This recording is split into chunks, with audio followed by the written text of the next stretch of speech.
सबसे पहले रील देखो फिर कमेंट्स के मजे लेंगे। मेरे दोस्तों ने मुझे एक ऐसी ट्रूथ और डेयर गेम के बारे में बताया जिसे कभी खेला नहीं जाना चाहिए। उनके मुताबिक ये हॉस्टल का रिवाज था, बैच से बैच में चलता आया और एक बार खेलो तो हॉस्टल कभी पहले जैसा महसूस नहीं होता। अगर तुम फिर भी इसे आजमाना चाहते हो तो इन नियमों को ध्यान से मानो।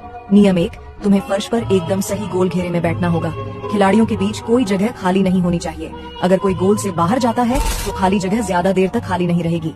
नियम 2, सिर्फ एक मोमबत्ती जल सकती है, इसे गोल के बीच में रखो।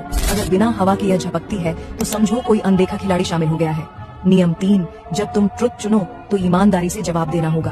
अगर तुम झूठ बोलते हो तो मोमबत्ती की लौ तुम्हारी तरफ झुक जाएगी। इसका मतलब है फिर तुम्हारी बारी आएगी और इस बार तुम्हें चुनाव करने का मौका नहीं मिलेगा। नियम 4, जब तुम डेयर चुनो और कोई कहे दरवाजा खोलो तो मत खोलो।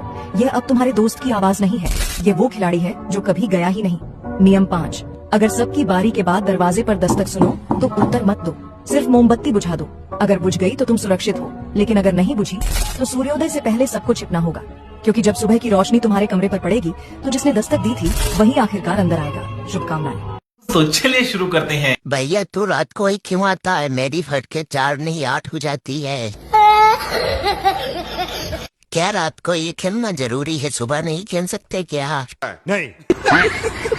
दोस्त को शेयर कर देता हूँ, रात को एक साथ खेलेंगे। या क्या बोला तूने? सॉरी भैया, मुझे जीवित रहना है, मैं नहीं खेलूंगा।